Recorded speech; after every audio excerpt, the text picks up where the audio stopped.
West Michigan. This is Grand Tap Media Business TV. My name is Pamela Keim, your host. The spirit of the show is to introduce West Michigan to all the leaders, businesses, nonprofits that help us thrive in our lives. We're recording out of the Grand Castle inside the Grand Library, which is the jewel inside the Grand Castle. If you don't know anything about the Grand Castle, well, let me tell you. It's the second largest castle on earth, and it's located in the city of Granville. And I want to thank Roger Lucas for letting us record out of here. I just love it. So take a look, and if you need a place to live, this is a place you want to start with. So I have a very special guest for you to meet today, and I've been wanting her on my show, but she's quite busy, and she'll be able to share that with you, and I was so happy she agreed to be here today. So I want to introduce you to Kathey Batey, and if you've gone through kind of difficult, maybe a divorce, you might know her, or you've seen her on social media, because now she's delved into the political world, and I wanted to congratulate her on her win in November. But she has an organization for us that maybe I've even gone through a divorce, and I really wish I would have known about her divorce organization. But it is, let her say it. It is Divorce Support Anonymous. Divorce Support Anonymous, and she's going to tell us all about it, and I want to welcome her to the show. Thank you, Pam. Kathey, thank you so much. We go way back. Yes. You know what I'm saying? We've been on many organizations, and we've gone through with a network and leadership. Okay, so when I read about you, saw that your divorce thing, it didn't even, I was already remarried when we kind of connected. Sure. Yeah. So let's talk about what that's all about and why you got into it. I'm assuming you got divorced and had experience some stuff, and how you're helping people get through it. And it's difficult. It is difficult, and I always tell people don't go through it alone. It's too difficult to go through alone. So I guide people through it. I start where they are, which is right in the beginning, the rawness. I just found out I'm going through a divorce, or I just filed for divorce. They don't know what to do. No. You know, it's half of your identity is gone. Yes. I would say it's probably, quickly, and so we can start this conversation. I think for men it's probably a little bit harder because a lot of their socialization comes from the woman, the wife. So that's what I'm saying. I felt like half my life was gone, and I had to fill that. So share with me, did you, when you went through a divorce, let's talk about that, when that was, and what you experienced, and what made you want to do this? Well, it was about 23 years ago when I actually went through my own, and I just determined that it's not going to end this way. Right. Because it was very sad, and I was very much alone, and I determined that I don't want people to be alone going through this. They need guidance. They need someone to help them understand their emotions, and that's what we do. So we work together. I do individual coaching, and then I'll do support groups as well. So strictly with divorce, your coaching program is just people going through divorce? Correct. Okay. They've been in it long term, or they just got, what's your target? We do both. I've had people 5 years after the divorce come to my group and say, you know what, I really have not faced the issues that I needed to deal with when I went through my divorce. So the value of having a support group is you hear other people articulate your pain, and you know that you're not alone. Is this like a 12-step kind of, they go through it? Is this, like you're saying, do you have a program where people get through and you finally reach all the steps? Have a workbook, have the whole shebang. So we start where they're at. We work together for 10 weeks. My whole program is actually 6 months. I always say I want to be your best friend for about 2 years, but intensely for 6 months. I need your best friend to talk to you on the phone. Do you probably get that, right? I do. Yes, I do. I do get those people that reach out. So we work 10 weeks together in the support group. And then after that, we think, okay, I'm through my divorce, I grieved, I'm ready to do something, but I don't know what. And they say, now what? So we work together 8 weeks, and we redesign their life. We go through every aspect, the finances, the things that don't fit any longer. Holidays. Absolutely. Absolutely. That was the biggest thing for me. When I got through my first year of divorce, real quickly, I went through every holiday. Because every holiday, I was trying to make the first year, you probably get this, they're trying to keep the same tradition. Finally, a girlfriend that, had been divorced, she's, Pamela, you're going to have to make new traditions now. And I don't know, what do you think, I'm going to go right off of that because I've been through a divorce. What do you think people, they don't realize what's coming? Like they're getting a divorce, they're ending up, maybe it's a bad marriage, but they're still going to be issues. And what do you think they discover quickly? right away when they start going through this process? Well, their emotions, number one. Okay. They're going to have a lot of emotions to deal with. They're going to feel lost. They're going to feel like they've lost their identity, as you mentioned. They're going to feel like that teenager in high school again, where I'm trying to figure out who I am, that insecurity that they feel. So the emotions are number one. And then next are the decisions. I'm also a domestic mediator. So I help people go through this process, but there are a Which lot of means decisions. what? You try to save a marriage, or what do you do? Well, I also do a stay married mediation. Okay, so because I work divorce with is not people. always the answer either. Right. You know what no, I mean? You want to survive. Okay. You Yeah. want to deal with those emotions. You want to know that there's hope. You want to know that there's guidance, that this is normal, that you're feeling all of these awful, insecure feelings where you don't even know if your life has value anymore. That's normal. So we want to deal with that. And then we talk about, my program is 10 weeks, it's 4 stages. So we talk about the emotions, of course, and then the decisions that we have to make. All of a sudden now we have to decide, how do I co-parent? Do I stay in this house? Do I sell this house? What, so many. And then you deal with the financial issues. Everything will change Absolutely. on that one. That's part of the decisions too that you have to make. So, and then we go into acceptance. I have to learn to accept where I am. And that's not easy. That is a process. Just like death, we have that whole the 5 steps where we're going to be in denial, and but we have to accept it, and we have to accept where we've landed after the divorce.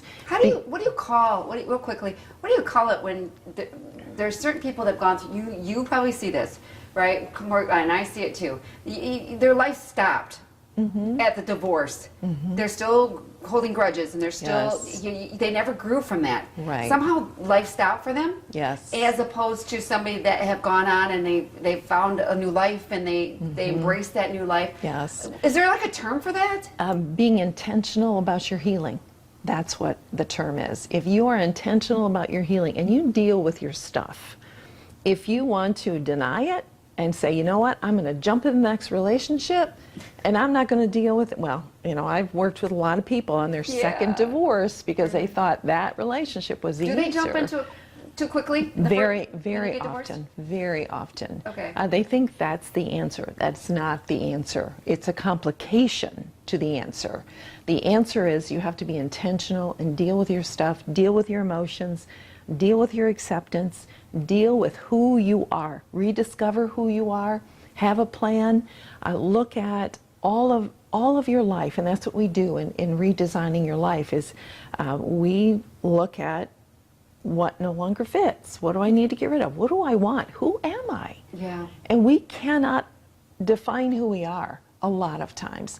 And this comes the full spectrum. Those people who are blatant and say, I don't know who I am, I don't know what's going to happen to me. I don't know where I belong. Yeah, exactly. belonging. And those who feel it, but they're not brave enough to admit it. When I went in public, I felt like I had this big D on the top of my forehead, right? Right here. Right. And I felt I almost felt naked. Everybody saw it. Yeah. Everybody was watching, and how I was going to be that way. And then, of course, everything gets divided. You lose friends. And I told my friend who was going through a divorce, I'm like, you got to forgive your friends. Forgive your friends. They don't know what to do. Exactly. And they don't do anything, and then you feel even more alone. But they're confused. And our children are confused, and they behave in strange ways. Why? Because they're trying to deal with their own trauma of losing their foundation, their family. It's a big impact on kids. It always do. Absolutely. But my other thing is, too, is I no longer fit in the couple world. I don't longer fit. So when I would go to, they would invite me because they were kind. Yeah. And I just kind of felt like, I couldn't wait to get out of there. Yeah. I just didn't fit. And that's really more on the person going through divorce than it is the people. We get to, if we are intentional about our healing, we get to where we're comfortable with our own single self. And that's where we want to go. You notice, okay, it's COVID. Let's talk about that Yes, issue. it And people are just sick of each other because they're together all the time. And so their issues are even more impacted when their kids are home. They're trying to figure it all out. They may be having financial issues. Are we seeing more divorce now? Well, we have an additional stress level on the marriages, right? So the strong marriages are going to come together, unite, and make it through this. Those that had issues before, now this just magnifies. You delved into jumping into politics. You were just Yes. voted in, board I of trustees was. in the I was. Plainfield Township. You know what? And you went through all the, what prompted that? I mean, there's a big divorce, and we're going it into is. this. Well, my life's calling is working with divorced people Right. because I don't want them to be alone. I do want to be their expert. That's why I 8 or 9 years ago became a domestic mediator. Okay. Because I want to know all of the aspects of divorce. So I've been doing that for quite some time. And that's my life work right there. And you have lots of business. You're doing very well on that. Unfortunately. Yeah. Is it just you alone, or unfortunately. you have a staff of people that help? I do it on my own. I Okay. have support groups in person, and then I have support groups by Zoom. So our next support group is going to start January 20th. So that'll be on Zoom. So I've had people from all over the country that will come into this group. That's one thing COVID has done. Yeah, Is it it has. has had allowed people, you no longer have to be in person to do that. Right, What would be? right. I mean, I know you do advertisements. So where are you? What's your ideal client? I mean, ideal, just somebody that's thinking about it, or what? Yeah, well, I worked with people who are just thinking about it and want to know if it's the right decision. So I kind of walk that through with them Right. to help. I don't encourage or discourage, but I want them to know that they have options. So I will work with them and they make the decision. I just ask questions. Just like you as an interviewer, you ask good questions. Well, the things that why I was going to say you're not emotionally involved, so you might Yeah. see things that they don't. And when I went through my divorce, I saw a therapist because I just didn't want to do. I wanted to heal myself, right? Right. Whatever that looks like. But she just said at the end of our therapy, sessions we had, she goes, you can go back, and there's going to be issues. You can go through a divorce, and there's going to be issues. Yeah. You're not going to be able to avoid. So you can be able to decide which way you want to go, Pamela. Yeah, absolutely. And I don't want to be the person that tells someone to make that life-altering move. So, and there are always, those attempts of trying to get back together, and then because you come back together and you still have the same issues. Right. So people have not worked on their issues. So, so I work on people. That's my life calling. I'm going to get to the trustee somehow. I don't know where I wandered, but so that's my life work, is You getting said you were going to give people. up this business and I figured that was you were moving towards political. Yeah, I'm not giving up this business. It's my heart. It's my life. I've got several books, creating new workbooks all the time right now. Let's talk about the kids, Yeah, right? I mean, absolutely. you probably hear this a lot, but I feel people in my world that's gone through a divorce, one of your kids you're not even communicating with, they're still holding, they're still upset with you, or they feel like they had to choose. So then it's either mom or dad, Sure, and yeah. I feel like it's the person that causes this is probably the one that had a lot of the power you allowed, but hadn't a lot of the power in the marriage. And so, Yeah. what are your thoughts on that? Well, when I do mediations, I always say, I'm impartial toward both of you, but I cannot be impartial toward the best interests of the kids. Neither are the courts, by the way. So if you are going through a divorce and you have children, there are those parents who want to bring their children into this discussion and put all of this heavy adult weight upon their shoulders. Right. And I don't care if they're grown children. It's still mom and dad. So those parents I get real frustrated with. And I deal with a lot of parents who say, okay, my spouse is doing this, making me look really bad, telling my children all of the events, all of the business. What do I do? And I work with, unfortunately, a lot of people because it's going to reveal our emotional maturity when we're going through divorce. And a lot of people don't have the emotional maturity. And they don't care. They just want to hurt the other parent. They don't care if they're picking up their own child and throwing them at the other parent. I see it in mediation. I see it in my coaching. So what do? Right. You have to realize, what can I control? What can I control? I cannot control how the ex-spouse is behaving, but what I can do is I can work with my children. I can firmly and lovingly say, I am so sorry that your father is sharing all of this adult burden Why with are you. they doing that? Because they want to hurt the other parent, or they want the children to be on their side. They think that they're emotionally able to handle this. They're I see it all the time too. Yes. I'm going, and sometimes I've stopped my friends. I said, "You don't tell your daughter this, do you?" And they're like, "Well, we're good. You don't understand." No, There's they a difference don't. of that. No, they and don't. they treat their child like they're their friend. Like they're their confidant, They which is should be going to- another, like you. Yes, another reason why you go to support group or you go to a therapist, Right. so you can deal with all of your stuff. So when it comes time to you being a parent, you can be a healthy parent and not dump and vomit all of this stuff on your kids. Because you're going to move on, and you may find somebody else. Maybe you fall in love and you're like, "Oh, I'm so glad I got to," some people go, Yeah. And then the child still remembers everything Yes. you share with them. And Yes. they're like, "Wow, that was so long ago." But they're still holding grudges. Absolutely, and they're still hurting. And I'll never forget a gentleman who was in my support group. He said, I'm not even over my parents' divorce, and now I'm dealing with my own. What is and it? It's their own work to do, really. The parent can do maybe necessary apologies that have to be said, maybe just an understanding of a communication with them. Talk to me. How can I make this right? I know it was a long time ago, but I know it still hurts. We are all still children inside in one aspect, and especially when it comes to mom and dad. So is there an apology that needs to be made? Is there? But boys are tough.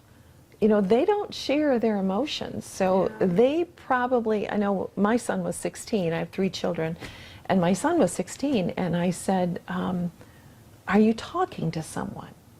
Are you talking to someone? Because he was not opening up. My girls, they would let you know, but my son was, holding it all inside. Yeah. And that was troubling. How old was your children? He was when you were 16, 14, 16, and 18. So my oldest was all my kids were, just one had a few months left of high school. So they were all in college or done with college. Yeah. 2 of them were done with college. Right. So it right. wasn't like, But I do understand in somewhat, but I look at this and I'm thinking, what are you supposed to advise? I hear this all the time. Yeah. And I don't know what that looks like. Is there something to where, and that moment, especially with boys, is going to have to be organic. You're not going to very easily sit down with them and say, hey, I want to talk to you. I want to clear this air. I want it to be right. You're going to have to find that moment, and I would suggest really praying about it because it's a spiritual is the church aspect. Is the church I felt the church loved me when I got divorced. I was Catholic, as opposed to me leaving them. But anyways, what is the church helping in these situations? Because sometimes they have this persona of what they want to look like. They've got the perfect church. And they're going to say, many churches, and we are. They want to do right, but they hold on to that one verse that says God hates divorce. Oh, no. And it's true, he does. Okay. But he also provided divorce as a way to protect women, to keep them safe. Moses had to deal with people that wanted divorce. Yeah. There's things that we're not Right. perfect people. Right, but it was specifically, if you study it deeply, and I've listened to a lot of messages on it and read a lot, it was provided for God to give protection to women so that they were not stuck in a difficult, painful, abusive relationship. So the church has come a long way. Okay. It's a fact of life. It's always involved some type of sin. It is what it is, but how do we deal with that? Well, we deal with that as we deal with any issue of sin. We deal with grace and forgiveness and truth and hope. Is that how and the redemption. church sees it? It's a sin? Well, it's so specific. Isn't that supposed to? Isn't that feel nice as you're going out there? Thank you very much. But isn't it's hard. It's hard already, and then to say, what? It's a result of sin. It may not be yours. If you are leaving an abusive relationship, the sin is the abuse, right. And the mockery of what a marriage is supposed to be. If you need to leave that relationship, that's not a sin. It's survival. Well, yes, in the divorce, and I say, everybody's like, well, you made all these, you're married for life because you made these vows, and I was 21 years old, and to me, I would look at people and I would say, look, some of the things that you're dealing with at 21 years old, you think you can endure those for 27 years. I was married for 27 years. Yeah. 27 years. I'm like, and you find out later, you know, I don't want to do this, and you don't, and you get into this rut where you do the same stuff. It's just like you can't get off this ride. Right. You ever hear that? Yeah, People say, I'm on this ride. Absolutely. And I'm just going, I'm thinking, you know, I didn't want to, I gave it a shot, 27. Better than some of the other people in the world, I would say, if I had to put myself against everybody else. Let's understand what marriage is. I mean, God defines that. Yes, it's a covenant. Yes, it's permanent, but it also requires love and sacrifice. If you have an abuse, God cares more for the individual than he does the covenant of marriage. I am so convinced of that. So if you are in an abusive relationship, that is not God's design. In any church or someone who tells you you should stay, he'll get better, or no. You need to survive. Right. There is an outlet called divorce for you to survive. And I've worked with so many women in particular who have been in abusive situations. And the church is getting better of being that place of sanctuary. And I know when I finish mine, I hold some of them in church, and I finish my 10 weeks, I say, I hope we have been the church to you. The real church, Right. A place of sanctuary, a place of hope, a place of forgiveness, a place of where you can move forward after divorce. I'm glad to hear that. I was told when I was going through my divorce that they said don't go to the church.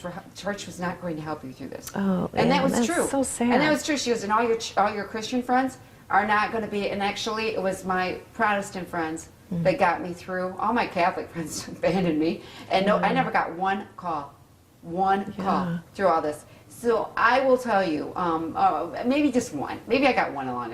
So I will say one. But I would remember, right? And that's what that thing. So you're losing your church, you're losing your faith, and then you're feeling like you're a sinner. Yeah. Right. It is so isolating and so difficult of a journey. Don't go through it alone. You don't have to. No. That's why I have Anonymous on my support groups. If you want to, and I have worked with pastors going through divorce, pastors' wives going through divorce. I've been doing this for over 15 years. Because I was just like I was right here, right? And then the hardest is on Sundays.